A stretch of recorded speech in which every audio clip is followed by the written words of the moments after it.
6,000 కోట్లతో 5 లక్షల నిరుద్యోగ యువతీ యువకులకు ఉపాధి అవకాశాలు కల్పించాలని రాష్ట్ర ప్రభుత్వం ఆలోచన చేసి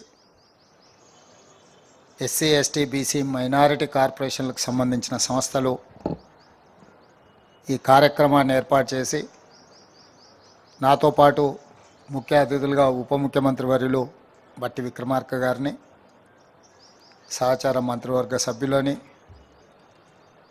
ప్రతిపక్ష పార్టీకి సంబంధించిన MIM floor leader Akbaruddin Owaisi గారిని, సిపిఐ శాసనసభ్యులు కూనంనేని సాంబశివరావు గారిని, వివిధ కార్పొరేషన్ల చైర్మన్లను, శాసనమండలి సభ్యులను, శాసనసభ్యులను, ఉన్నతాధికారులను, పాత్రికేయ మిత్రులని ఆహ్వానించి శాసనసభ ప్రాంగణంలో ఒక మంచి కార్యక్రమానికి తెరలేపినందుకు మనస్ఫూర్తిగా అభినందిస్తున్నా. మిత్రులారా, డిసెంబర్ 3, 2023 నాడు ఫలితాలు వచ్చిన తర్వాత డిసెంబర్ 7, 2023 నాడు ఎల్బీ స్టేడియంలో ప్రమాణ స్వీకారం నిర్వహించి డిసెంబర్ 9, 2023 నాడు ఇదే ప్రాంగణంలో తెలంగాణ రాష్ట్రంలో ఉన్న సోదరీమణులకు అందరికీ కూడా ఆర్టీసీలో ఉచిత బస్సు ప్రయాణాన్ని, అదేవిధంగా పేదలకు ఆనాడు డాక్టర్ వైఎస్ రాజశేఖర రెడ్డి గారు ముఖ్యమంత్రిగా ఉన్నప్పుడు ప్రారంభించిన రాజీవ్ ఆరోగ్యశ్రీ పథకాన్ని 10 లక్షల రూపాయలు పేదల వైద్యానికి అందించే విధంగా ప్రభుత్వం ఏర్పాటు చేసిన 48 గంటల్లోనే ఈ ప్రాంగణంలో మనం ప్రారంభించుకున్నాం. ఆ తర్వాత నిరుద్యోగ సమస్య కావచ్చు, రైతు రుణమాఫీ కావచ్చు, రైతు భరోసా కావచ్చు, గృహ జ్యోతి కావచ్చు, ఈ రకంగా ఎన్నికల సందర్భంగా మనం ఇచ్చిన హామీలను ఒకటొకటిగా అమలు చేస్తూ తెలంగాణ రైతాంగానికి, తెలంగాణ మహిళా సోదరీమణులకు, తెలంగాణ నిరుద్యోగ యువతకు, విద్యార్థులకు ఒక స్ఫూర్తినిస్తూ ఒక మంచి పరిపాలన అందించే ప్రయత్నం చేస్తున్నాం. దాంట్లో భాగంగా 15 నెలలు పూర్తి చేసుకుంటున్న సందర్భంలో మొదటి 10 నెలల్లోనే దాదాపుగా 57,924 ప్రభుత్వ ఉద్యోగ నియామకాలు చేపట్టడం ద్వారా ఈ దేశంలోనే మన ప్రభుత్వం చరిత్రను సృష్టించింది. స్వతంత్రం వచ్చినప్పటి నుంచి కూడా ఏ రాష్ట్రంలో ఏ ప్రభుత్వం మొదటి సంవత్సరంలోనే 57,924 ప్రభుత్వ ఉద్యోగ నియామకాలు చేపట్టలేదు. మన ప్రభుత్వం చేపట్టింది. అదేవిధంగా రైతులకు 25,35,000 మంది రైతులకు 20,617 కోట్ల రూపాయల రుణమాఫీ చేయడం ద్వారా ఈ దేశ వెన్నెముకైన రైతాంగాన్ని అప్పుల ఊబిలో నుండి బయటికి తీసి ఆత్మస్థైర్యంతో నిలబడే విధంగా మనం కార్యాచరణ తీసుకొని ముందుకు వెళ్ళినాం. ఆడబిడ్డలు దాదాపుగా 150 కోట్ల బస్సు ట్రిప్లను ఈనాటికి పూర్తి చేసుకొని 5,005 కోట్ల రూపాయలు ఆడబిడ్డల బస్సు ఉచిత ప్రయాణానికి రాష్ట్ర ప్రభుత్వం నిధులను కేటాయించి ఆడబిడ్డలకు అండగా నిలబడ్డాం. ఇదే కాకుండా దాదాపుగా 200 యూనిట్లు ఉచిత కరెంటు పేదవాళ్ళ ఇళ్లకు ఇవ్వాలని గృహజ్యోతి పథకం ద్వారా ఏదైతే హామీ ఇచ్చినామో ఈనాడు 50 లక్షల కుటుంబాలు ఈ పథకాన్ని సద్వినియోగం చేసుకుంటున్నాయి. 50 లక్షల కుటుంబాల ఇళ్లలో వెలుగు చూస్తున్నాము, వాళ్ళ కళ్ళల్లో ఆనందం కనిపిస్తుంది అని అంటే ఈ ప్రభుత్వం ఈ పథకాన్ని అద్భుతంగా అమలు చేస్తుంది. అదేవిధంగా ఆనాడు దీపం పథకం ద్వారా కట్టెల పొయ్యి నుంచి ఆడబిడ్డలకు విముక్తి కలిగించి గ్యాస్ సిలిండరు, స్టవ్ ఇచ్చి 400 రూపాయలకే సిలిండర్ ఇచ్చినాం. కాలక్రమేణా సిలిండర్ 1,200 రూపాయలకు పెరిగింది. తిరిగి కట్టెల పొయ్యికే ఆడబిడ్డలు బలయ్యే సందర్భం వచ్చినప్పుడు 500 రూపాయలకే సిలిండర్ ఇస్తామని చెప్పి ఈరోజు 43 లక్షల కుటుంబాలు 500 రూపాయలకే సిలిండర్ పథకాన్ని దిగ్విజయంగా వినియోగించుకుంటున్నారు. ఆడబిడ్డలందరూ కూడా ఆనందంగా ఉన్నారు. అదేవిధంగా స్వయం సహాయక సంఘాలలో ఉన్న ఆడబిడ్డలు 65 లక్షల మంది, ఒకనాడు బతుకమ్మ చీరల పేరు మీద ఎలాంటి చీరలు పంచినరో నేను ఇక్కడ ప్రస్తావించదలుచుకోలేదు, కానీ ఆడబిడ్డలు అందరు చూసింది. అలాంటి ఆడబిడ్డలకు పండుగ పూట సారే చీర పెడితే ఎంత సంతోషంగా ఉంటారో 65 లక్షల మంది ఆడబిడ్డలకు స్వయం సహకార సంఘాల సభ్యులకు 2 చీరలు ప్రతి సంవత్సరం, అత్యంత నాణ్యమైన చీరలు. మన ఇంటికి ఆడబిడ్డ వస్తే ఏ బట్టలు పెడతామో 1,30,00,000 చీరలను ఈరోజు ఆడబిడ్డలకు పంచాలనే నిర్ణయం తీసుకొని ఆడబిడ్డల ఆత్మగౌరవాన్ని నిలబెట్టే ప్రయత్నం చేస్తున్నాం.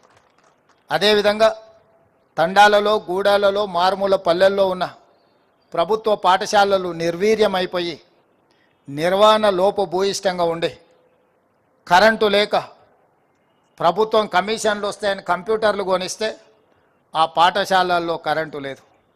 కంప్యూటర్లు ఉన్నాయి, టీవీలు ఉన్నాయి, కానీ కరెంటు లేదు. అందుకే వ్యవసాయానికి ఉచితంగా కరెంట్ ఇచ్చి పేదవాడి ఇంటికి కరెంట్ ఇచ్చినప్పుడు పేదవాడి పిల్లలు చదువుకునే పాఠశాలకు ఉచితంగా కరెంట్ ఎందుకు ఇవ్వద్దు అని ఈ రాష్ట్రంలో ఉన్న 29,550 ప్రభుత్వ పాఠశాలల్లో ఉచిత కరెంటునిచ్చి ఆ పిల్లలకు చదువుకు అవసరమైన వసతులను ఏర్పాటు చేయడమే కాకుండా వీటి నిర్వహణను అమ్మా ఆదర్శ పాఠశాల పేరు మీద స్వయం సహాయక సంఘాల సభ్యులైన ఆడబిడ్డలకే పాఠశాల నిర్వహణ బాధ్యతను వాళ్ళకే ఇచ్చినాం. ఈరోజు వాళ్ళకి విజ్ఞప్తి చేస్తున్నా, మీ పాఠశాల సిబ్బంది, మీ టీచర్లు వస్తున్నారా లేదా, మీ పిల్లల అటెండెన్స్ హాజరు పట్టిక టీచర్లు తీసుకుంటే టీచర్ల హాజరు పట్టిక మీరు తీసుకోండి అని చెప్పి మా ఆడబిడ్డలకు సూచన చేస్తున్నాం. మీ గ్రామాలలో టీచర్లు వచ్చినప్పుడే, మీ పిల్లలకు చదువు చెప్పినప్పుడే వాళ్ళకు విద్య అబ్బుతుంది. అమ్మ ఆదర్శ పాఠశాల పేరు మీద ఈరోజు ఆడబిడ్డలకే అధికారాన్ని బదిలీ చేసినాం. ఇవే కాదు, పొలిటికల్ కమిట్మెంట్కి సంబంధించి కూడా 1931లో మొట్టమొదటిసారి బ్రిటిషర్స్ కులగణన చేస్తే స్వతంత్రం వచ్చిన ఇన్ని సంవత్సరాలలో కులగణన చెయ్యాలని 2011లో ఒకసారి శ్రీమతి సోనియా గాంధీ గారు ప్రయత్నం చేశారు దేశవ్యాప్తంగా. ఆ సర్వే రిపోర్ట్ను తర్వాత వచ్చిన ప్రభుత్వం తొక్కిపెట్టింది, ప్రజలకు అందుబాటులోకి తీసుకురాలేదు. కానీ బలహీన వర్గాల మనసుల్లో బలంగా నాటుకున్నది. అసలు మా లెక్కనే చెప్పనప్పుడు మా కేటాయించే నిధులు కానీ లేకపోతే మా రాజకీయ అవకాశాలు కానీ ఉద్యోగ ఉపాధి అవకాశాలు ఈ ప్రభుత్వాలు ఎట్లా లెక్కిస్తాయి అని దాన్ని దృష్టిలో పెట్టుకొని కులగణన చేయాల్సిందే, ఇది సమాజానికి ఒక ఎక్స్రే అని రాహుల్ గాంధీ గారు చెప్పారు భారత్ జోడో యాత్ర సందర్భంగా.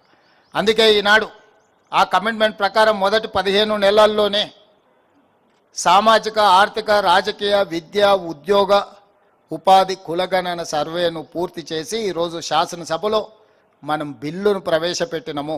రాబోయే రోజుల్లో ఈ లెక్క ప్రకారం 56.36% బలహీన వర్గాల లెక్క తేలింది. వాళ్ళకి 42% రిజర్వేషన్ ఇవ్వాలి అని ఈరోజు మనం చట్టం చేసుకున్నాం మన శాసనసభలో. అదేవిధంగా 35 సంవత్సరాల నుంచి ఎస్సీ కుల వర్గీకరణ జరగాలి అని చాలామంది పిల్లలు పోరాటాలు చేశారు, ప్రాణాలు కోల్పోయింది. సుప్రీంకోర్టు వరకు ఈ కేసును కాన్స్టిట్యూషనల్ బెంచ్ జడ్జిమెంట్ ఇస్తే కూడా దేశంలో ఎవరు దీన్ని అమలు చేసే ఆలోచన చేయలే. మొట్టమొదటిసారి తెలంగాణ రాష్ట్ర ప్రభుత్వం ఎస్సీ కుల వర్గీకరణ చేసి కులాల ప్రాతిపదికన సింగిల్ కమిషన్ చైర్మన్ ఇచ్చిన రికమెండేషన్ని ఆమోదం చేసుకొని ఈరోజు బిల్లు రూపంలో సభ ముందుకు తీసుకొచ్చినాం. రేపు ఆ బిల్లు కూడా ఆమోదం జరగబోతుంది. మాదిగ ఉపకులాల వర్గీకరణ దశాబ్దాలుగా ఏదైతే వాయిదా పడుతూ వస్తుందో ఈరోజు చట్టబద్ధత కల్పించి ఆ సోదరులని హక్కును చేర్చుకునే ప్రయత్నం చేస్తున్నాం. ఇవన్నీ పరిపాలనలో ఒకటొకటిగా పరిష్కరించుకుంటూ వచ్చినాం. గతంలో నచ్చితే నజరానా, నచ్చకపోతే జుర్మానా విధానం ఉండే. కానీ ఈ ప్రభుత్వం అలాంటి విధానానికి స్వస్తి పలికి స్పష్టమైన విధానపరమైన నిర్ణయాలు, పాలసీలు, గ్రీన్ ఎనర్జీ కావచ్చు, టూరిజం పాలసీ కావచ్చు, ఇండస్ట్రియల్ పాలసీ కావచ్చు, ప్రతి విషయంలో హెల్త్ పాలసీ కావచ్చు, ఎండోమెంట్స్ పాలసీ కావచ్చు, యాదగిరిగుట్ట చట్టబద్ధత కావచ్చు, ఈ రకంగా చట్టాన్ని చేయడం ద్వారా చట్టపరంగా ఎవరెవరికైతే అవకాశం ఉందో, అర్హత ఉందో వాళ్ళందరికీ న్యాయం జరిగే విధంగా ఈరోజు సమూలమైన మార్పులు పరిపాలనలో తీసుకొచ్చి వాళ్ళందరికీ అవకాశాలు కల్పించడానికి అహర్నిశలు మంత్రివర్గ సహచరులు, శాసనసభ్యులు అందరి సహకారంతో ఈరోజు మనము పరిపాలనను ప్రక్షాళన చేస్తూ ఒక పారదర్శకమైన పరిపాలన అందిస్తున్నాం. ఇంతకుముందే కూనంనేని సాంబశివరావు గారు చెప్పారు, గతంలో ఎప్పుడు జరగని విధంగా 5 మంది శాసన మండలి సభ్యులు ఈరోజు ఎస్సీ ఎస్టీ బలహీన వర్గాలకు సంబంధించిన వాళ్ళు చట్టసభలకు వచ్చిండ్రు అంటే కులగణన చేయడం ద్వారా ఈరోజు వాళ్ళల్లో వచ్చిన చైతన్యాన్ని గమనించే రాజకీయ పార్టీలందరూ కూడా ఎస్సీ ఎస్టీ బలహీన వర్గాలకు అవకాశాన్ని ఇచ్చి చట్టసభలకు వాళ్ళు పంపించారు. ఇది తొలి అడుగు మాత్రమే. ఇది సరిపోయిందని నేను అనడం లేదు. నిధులు కావచ్చు, ఉద్యోగాలు కావచ్చు, ఉపాధి కావచ్చు. ఇక ఉపాధికి వస్తే చాలా ఇబ్బందులు ఉన్నాయి ఆర్థికంగా. మీ అందరికి పదే పదే నేను చెప్తున్నా, వేసిన అంచనాలు ఒకటి, వచ్చిన ఆదాయం ఇంకొకటి, ఉన్న అప్పులు వేరొకటి. అంచనాలు తప్పినాయి, ఆదాయం తగ్గింది, అప్పులు అడ్డగోలుగా పెరిగిపోయినాయి. అయినా ధైర్యం ఏం కోల్పోలేదు. వాస్తవాలను ప్రజలకు వివరిస్తున్నాం. మీడియా మిత్రుల సహకారం కోరుకుంటున్నాం. ఎన్ని రోజులు అబద్ధాల పునాదుల మీద ఈ ప్రభుత్వాన్ని నడుపుతాం? అప్పులు భారమై కుంగిపోతున్నప్పుడు, ప్రజలకు ఆర్థిక వెసులుబాటు కలగనప్పుడు ఇంకెంతకాలం అబద్ధాలు చెప్పాలి, చట్టసభలను మభ్యపెట్టాలని నేను అడుగుతున్నా. అందుకే వాస్తవాలను వివరించినాం, భవిష్యత్ కార్యాచరణ నిర్ణయించుకున్నాం, దుబారా తగ్గించినాం. గతంలో ఎట్లా నడిపినారు, గతంలో వచ్చిన ఏడికి పోయిందంటే అవన్నీ బడ్జెట్లో బట్టి విక్రమార్క గారు చెప్తారు. దుబారాను తగ్గిస్తున్నాము. ఈరోజు వసూలు చేయాల్సిన పన్నులను వసూలు చేయకుండా వదిలేసినారు. ఒక్క ఇసుక గురించే నేను చెప్పదలుచుకున్నా. 14 నెలలు పట్టించుకోలే ఇసుక గురించి. పాత ప్రభుత్వం చేసిన విధాలనే కొనసాగించడం. అప్పుడు ప్రతిరోజు 1,25,00,000 నుంచి 1,50,00,000 ఆదాయం వచ్చేది ప్రతిరోజుకు. ఒకసారి కొంచెం అటు ఇటుగా 1,50,00,000 ఆదాయం వచ్చేది. ఒక నెల రోజుల నుంచి నేను గమనించి ఈ ఇసుక మాఫియాకు ఎక్కడనో ఒక దగ్గర వాత పెట్టాల్సింది అని ఆలోచన చేసి కొంచెం గట్టిగా అధికారుల మీద ఒత్తిడి తీసుకొస్తే ఈరోజు ఇసుక ఆదాయం ప్రతిరోజు 3 నుంచి 3.5 కోట్లకు పెరిగింది. 100% పైగా ఒక్క నెలలోనే ప్రతిరోజు ఆదాయం పెరిగింది. ఆనాడు 600 కోట్ల రూపాయల ఉన్న ఆదాయం ఈరోజు అంచనా వేస్తే 1,200 కోట్లకు పెరిగే పరిస్థితి వచ్చింది. 30 రోజుల్లో నేను సభలో లెక్క చెప్తా. జిఎస్టీ దేశంలోనే హైయెస్ట్ కలెక్షన్స్ తెలంగాణ రాష్ట్రానికి వచ్చింది. 17% సక్సెస్ రేషియో ఇంప్రూవ్ అయింది. అదేవిధంగా స్టేట్ ఓన్డ్ ట్యాక్స్, రాష్ట్రానికి వెసులుబాటు ఉన్న పన్నుల వసూళ్లలో భారతదేశంలోనే తెలంగాణ రాష్ట్రం మొదటి భాగాన నిలబడ్డది. 88% పన్నుల వసూళ్లలో రికార్డును సృష్టించి తెలంగాణ రాష్ట్రం నెంబర్ 1 ఉంటే నెంబర్ 2 86% మహారాష్ట్ర ఉన్నది. ప్రధానమంత్రి రిప్రజెంట్ చేసే గుజరాత్ 6th or 7th ప్లేస్లో ఉన్నది. రాష్ట్రానికి రావాల్సిన ఆదాయ పన్ను వసూళ్లలో ఈ ప్రభుత్వం దేశంలోనే మొదటి స్థానంలో ఉంది. నిరుద్యోగ సమస్య 8.8 ఉంటే తెలంగాణ స్టేట్లో 6.1కి తగ్గించినాం. నిరుద్యోగ సమస్యను తగ్గించినాం. ఇన్ఫ్లేషన్ అంటే నిత్యావసర వస్తువుల ధరల నియంత్రణ. భారతదేశంలోనే ధరల నియంత్రణలో తెలంగాణ రాష్ట్రం ఉంది. 1.3 ఇన్ఫ్లేషన్తో Telangana number 1, whereas in Kerala 7.1. అంటే ఇతర రాష్ట్రాలన్నిటికంటే కూడా నిత్యావసర వస్తువులను నియంత్రించడంలో తెలంగాణ రాష్ట్రం దేశంలోనే ముందున్నది. గణాంకాలని socio economic survey report government of India ఇచ్చిన రిపోర్ట్ ఇది. మేము మా సొంత లెక్కలు కావి. కేంద్ర ప్రభుత్వం అధికారిక గణాంకాలను విడుదల చేసిన లెక్కలే నేను ఈ సందర్భంగా చెప్తున్నా. ఇంత చేసిన మా మీడియా మిత్రులు అంటారు, అన్న మీకు పట్టు వచ్చినట్టు లేదు పరిపాలన మీద అని. పట్టు అంటే ఏందని నేను వాళ్ళు అడుగుతున్నా. 2 మంత్రులను తీసి బయటపడేస్తానో 2 అధికారులను జైలుకు పంపిస్తానో పట్టు వచ్చినట్టు కాదు. ఉన్నోళ్ళందరినీ సమన్వయం చేసుకొని సమీకరించుకొని ఒక మంచి పరిపాలన అందిస్తేనే పట్టు వచ్చినట్టు. దానికి కొంత సమయం పడుతుంది. ఇరగొట్టడానికి ఎక్కువసేపు సమయం అక్కర్లేదు, కట్టడానికి చాలా సమయం పడుతుంది. అందరిని కూడగట్టుకొని ఈ పరిపాలన ముందుకు తీసుకెళ్తున్నాము. అందులో భాగంగానే ఈరోజు మా శాసనసభ్యులు వస్తున్నారు. అన్న మేము ఎమ్మెల్యేలు అయినా కానీ మా ఎంబడి ఉన్న వాళ్ళకి ఏం చేయలేకపోతున్నాం, వాళ్ళకు ఉద్యోగం ఇవ్వలేకపోతున్నాం, ఉపాధి కల్పించలేకపోతున్నాం అని అన్ని రాజకీయ పార్టీలకు సంబంధించిన ప్రజాప్రతినిధులు వస్తున్నారు. అందుకే ఈరోజు 5 లక్షల మందిని మన చుట్టూతో ఉండి చదువుకున్న వాళ్ళు ఉండి చైతన్యం ఉండి అర్హత ఉన్న వాళ్లకు 50,000 నుంచి 4 లక్షల వరకు స్వయం ఉపాధి పథకం కింద నిధులు మంజూరు చేయించడానికి, అర్హత కలిగిన వాళ్ళకి మంజూరు చేయించడానికి ఈరోజు 6,000 కోట్ల రూపాయలు మీ చేతుల్లో రాబోయే 2 నెలల్లో పెడుతున్నాము. జూన్ 2 నాడు 5 లక్షల మంది లబ్ధిదారులను మనం ప్రకటించబోతున్నాము. ప్రతి నియోజకవర్గానికి 4 నుంచి 5,000 మంది మన ఎంబడి ఉండి అర్హత కలిగిన కార్యకర్తలు కానీ లేకపోతే గ్రామాలలో ఉండే నిరుద్యోగ యువకులు ఎంతమంది ఉంటారు? 2,000 3,000 ఉండొచ్చు. వాళ్ళందరికీ మీరు పని కల్పించవచ్చు, ఉపాధి కల్పించవచ్చు. శంకర్ కొంచెం ఎక్కువ ఉండొచ్చు, కొంచెం ఎక్కువ అడిగేటట్టున్నాడు, పర్వాలేదు. నేను ఎందుకు చెప్తున్నా అంటే ఎప్పుడైనా వడ్డించేవాడు మనవాడు ఉన్నా లేకపోతే వడ్డించాలనుకున్నాడు మనకు తెలిసినవాడు ఉంటే మొదట వానికే వడ్డిస్తాం. కాకపోతే ఆ వడ్డించేటప్పుడు వాడికి అర్హత ఉందా లేదా చూడాల్సిన బాధ్యత మన ఎమ్మెల్యేలది ఎమ్మెల్సీలదని నేను చెప్తున్నా. నాకు తెలుసు కాబట్టి 5 అంతస్తుల భవనం ఉంది అయినా 5 లక్షల రూపాయలు ఇస్తా అంటే అది మాత్రం కుదరదు. గతంలో అట్లా చేసిన వాళ్ళు ఎక్కడున్నారో మీరు చూసిరు. ఇప్పుడు మాత్రం అట్లా కుదరదని చెప్పి ఈ వేదిక మీద నుంచి మా సహచార మంత్రివర్గ సభ్యులకు మా మిత్రులకు చెప్తున్నా. నిజమైన నిరుద్యోగ యువకులకు ఇది అందాలి, ఈ ప్రభుత్వం మీద విశ్వాసం కలగాలి. ఈరోజు 57,924 ఉద్యోగాలు ఇచ్చినామంటే పారదర్శకంగా ఇచ్చినాం కాబట్టి ఎక్కడ చిన్న ఆరోపణ మన ప్రభుత్వం మీద లేదు. అదేవిధంగా 22,000 మంది టీచర్లకు 20 ఏండ్ల నుంచి ప్రమోషన్లు లేకుంటుంటే ఇచ్చినాం, చిన్న ఆరోపణ లేదు. 10 ఏండ్ల నుంచి బదిలీలు లేకుండా ఉన్న టీచర్లకు 36,000 మంది టీచర్లను బదిలీ చేసినాం. ఎప్పుడు టీచర్ల బదిలీలు చేసినా ఎన్నో ఆరోపణలు ఉంటాయి. ఓ కలెక్టర్ను ట్రాన్స్ఫర్ చేసి ఈజీ కానీ ఒక టీచర్ను ట్రాన్స్ఫర్ చేయడం అంత ఈజీ కాదు. అయినా చిన్న ఆరోపణ లేకుండా 36,000 మంది టీచర్లను మనం ఈరోజు బదిలీ చేసుకోగలిగినాం. ప్రభుత్వంలో ఏళ్ళ కొద్దీ పేరుకపోయిన బదిలీలు అన్ని శాఖలల్లో మనం వచ్చిన తర్వాత బదిలీలు చేసినాం. ఎక్కడ కూడా చిన్న ఆరోపణ కానీ చిన్న చర్చ లేకుండా ఈరోజు మనం ముందుకు తీసుకెళ్తున్నాం. పారదర్శకంగా చేసినప్పుడు కొంత మనకు నచ్చిన వాళ్ళకు మనకు దగ్గర వాళ్ళకు మనం కొన్ని ఇవ్వలేకపోవచ్చు. అంత మాత్రాన పథకం వైఫల్యం చెందినట్టు కాదు. మనకు కావాల్సిన వాళ్ళకి ఇంకో రూపంలో రాజకీయంగా అవకాశాలు కల్పించండి. సర్పంచ్కో ఎంపీటీసీకో జడ్పీటీసీకో ఎంపీపీకో రాజకీయ పదవులు ఇవ్వండి మన వాళ్ళు ఎవరైనా ఉంటే. కానీ పథకాలలో మాత్రం పారదర్శకంగా ఉండాలి. అప్పుడే ప్రజలకు మనం ఆదర్శవంతంగా ఉంటాం. ఆదర్శవంతమైన పరిపాలన అందించాల్సిన అవసరం మన మీద ఉన్నది. దయచేసి ఈ పథకం మా అధికారులకు కూడా నేను సూచన చేస్తున్నా, ఎక్కడికక్కడ అర్హులు కలిగిన వాళ్ళను మనం ఆదుకోవాలి. ఉద్యోగాలు ఇవ్వగలిగిన వాళ్ళకు ఉద్యోగాలు ఇద్దాం, ఉపాధి కల్పించాల్సిన వాళ్ళకు ఉపాధి కల్పిద్దాం, వృత్తి నైపుణ్యాన్ని నేర్పించాల్సిన వాళ్ళకు వృత్తి నైపుణ్యాన్ని నేర్పిద్దాం.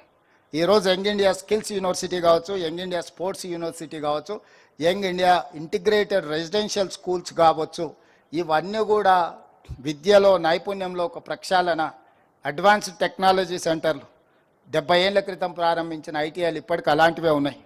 నాంపల్లి ఎమ్మెల్యే గారు ఉండొచ్చు, 4 ఐటీఐలు నాంపల్లిలో ఎప్పుడో ఉన్న నాంపల్లిలో ఉన్నాయి, కానీ అప్గ్రేడ్ కాలే. అక్కడ ఫిట్టరో డీజిలో మెకానికలో ఎలక్ట్రికలో నేర్చుకుంటే బయటకు వస్తే అవిలో డీజిల్ మెకానిక్ నేర్చుకుంటే ఆడ అంబాసిడర్ ఫియట్ కార్లు నేర్పిస్తే బయట ఆ కారు ఎక్కడున్నదో కూడా దొరకడం లేదు రిపేర్ చేద్దామంటే. అందుకే ఈరోజు టెక్నాలజీ అప్గ్రేడ్ అయింది, సాంకేతిక నైపుణ్యం అప్గ్రేడ్ అయింది. అందుకే ఈరోజు అంత అప్గ్రేడ్ చేసిన సాంకేతిక నైపుణ్యాన్ని అడ్వాన్స్ టెక్నాలజీ సెంటర్స్లో 100 అడ్వాన్స్ టెక్నాలజీ సెంటర్లు ప్రతి నియోజకవర్గానికి ఒక్కొక్కటి ఇచ్చి వేలాది మంది నిరుద్యోగ యువకులకు శిక్షణ ఇవ్వాలనుకుంటున్నాం. మరి అడ్వాన్స్ టెక్నాలజీ సెంటర్లలో శిక్షణ పొందిన వాళ్ళు ఉద్యోగం దొరకకపోతే స్వయం ఉపాధి వాళ్ళు సాధించుకోవడం కోసం ఈరోజు రాజు యువ వికాసం కింద 6,000 కోట్ల రూపాయలు వాళ్లకు మనం ఈరోజు నిధులను అందుబాటులోకి తీసుకొచ్చింది. రేపు భవిష్యత్తులో ఈ అడ్వాన్స్ టెక్నాలజీ సెంటర్లలో కానీ లేకపోతే యంగ్ ఇండియా ఇంటిగ్రేటెడ్ రెసిడెన్షియల్ కాలేజీల్లో శిక్షణ పొందిన వాళ్లకు ప్రాధాన్యత ఇవ్వాలని మా ఉప ముఖ్యమంత్రి గారికి నేను రిక్వెస్ట్ చేస్తున్నా. ఎందుకంటే మనం ఎవరినైతే స్కిల్ అప్గ్రేడ్ చేస్తున్నాం వాళ్ళకి శిక్షణ ఇచ్చినప్పుడు వాళ్ళు నేర్చుకున్న శిక్షణ సమాజానికి ఉపయోగపడాలి అని అంటే వాళ్ళకి లోన్ ఫెసిలిటీలో వాళ్ళకు కొంత ప్రయారిటీ ఇవ్వండి. ఐటీఐ చదువుకున్న వాళ్ళకి ప్రయారిటీ ఇవ్వండి. డ్రైవింగ్ లైసెన్స్ ఉండి ఏదైనా వెహికల్ నడుపుకోవడానికి ఉన్న వాళ్ళకి ప్రయారిటీ ఇవ్వండి. ఎలక్ట్రిక్ వెహికల్స్ కొనుక్కుంటే వాళ్ళకి ప్రయారిటీ ఇవ్వండి. పొల్యూషన్ కంట్రోల్ చేయడానికి అవసరమైన హైదరాబాద్ నగరంలో ముఖ్యంగా అక్బరుద్దీన్ ఓవైసీ గారు ఒక అంశాన్ని లేవనెత్తారు. మీరు స్కీమ్స్ ఇస్తున్నారు కానీ ముస్లిం మైనారిటీ పిల్లలకు వాళ్ళ పర్సంటేజ్ ప్రకారం మీరు వాళ్ళకి ఇవ్వడం లేదని. ఎస్, డెఫినెట్గా ఇండ్ల విషయంలో కానీ ఇలాంటి పథకాల విషయంలో కానీ డెఫినెట్గా అది మేము మైండ్లో పెట్టుకుంటాం. మైనారిటీస్కి కూడా సముచితమైన న్యాయం చేస్తామని చెప్పి నేను ఈ సందర్భంగా చెప్పదలుచుకున్నాను. ఈ పథకమే ఎస్సీ ఎస్టీ బీసీ మైనారిటీ ఈ సెక్షన్స్ని 100% వాళ్ళ అర్హత ప్రకారం వాళ్ళ పర్సంటేజ్ ప్రకారం వీలైనంత మేరకు అమలు చేయడానికి ప్రయత్నం చేస్తాం. ఇది మొదలు పెట్టినాం, పోను పోను ఇంకా పర్ఫెక్ట్గా ఎగ్జిక్యూట్ చేయడానికి ట్రై చేస్తాం. ఈ పథకాన్ని బాగా ఉపయోగించుకోవాలి. మా శాసనసభ్యులకు మండలాల వారిగా సమావేశాలు ఏర్పాటు చేయండి. మీకు కూడా ఒక గొప్ప అవకాశం, మిమ్మల్ని నమ్ముకొని ఉన్న వాళ్ళను మండలాలలో గుర్తించడానికి, సహాయం చేయడానికి. మిమ్మల్ని కూడా మీరైతే ఎమ్మెల్యేలు అయినారు కానీ మాకేం చేయట్లేదని అడిగే వాళ్ళందరూ కూడా ఇది ఒక అవకాశం. వాళ్ళందరికీ కూడా కొంత పని నేర్పించండి, పని కల్పించండి. తద్వారా నియోజకవర్గాలలో ఉండే నిరుద్యోగ యువకులు, ఎందుకంటే ఈరోజు హైదరాబాద్లో కాదు చిన్న చిన్న ప్రాంతాలలో కూడా గంజాయి చాలా ఎక్కువైపోయింది, సింథటిక్ డ్రగ్స్ ఎక్కువైపోయినాయి, కొకేన్ ఎక్కువైపోయింది. ఇది తెలంగాణ సమాజాన్ని భయపెడుతుంది. తెలంగాణ వేగంగా పంజాబ్ వైపు ప్రయాణం చేస్తుంది. అసలు ఊహించలేనంత వేగంగా ఈ మాదక ద్రవ్యాలు అనేది తెలంగాణను ఆక్రమించుకుంటాయి.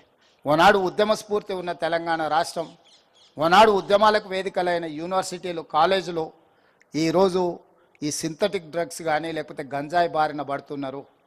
వాళ్ళు ముఖ్యంగా ఉద్యోగం లేక, ఉపాధి లేక వీటి వైపు బానిసలు అవుతున్నారు. అందుకే ఈ అవకాశాన్ని సద్వినియోగం చేసుకొని తెలంగాణ $1 ట్రిలియన్ ఎకానమీకి చేరుకోవాలి అని అంటే దీన్ని వేగంగా ముందుకు తీసుకెళ్ళాలి. ఈ పథకాన్ని అద్భుతంగా వినియోగించుకుందామని తెలియజేస్తూ ఈ కార్యక్రమంలో పాల్గొని, ప్రభుత్వ కార్యక్రమమైనా ప్రతిపక్షాలు కూడా పాల్గొనడం సంతోషాన్ని ఇచ్చింది. ఇది ప్రజల పథకం, ఇది పార్టీ పథకం కాదు, ఇది ప్రజల పథకం. మమ్మల్ని అభినందించడానికి విచ్చేసిన ఎంఐఎం, సిపిఐ నాయకులకు కూడా మరొక్కసారి ధన్యవాదాలు తెలియజేస్తూ సెలవు తీసుకుంటున్నాం మిత్రులారా.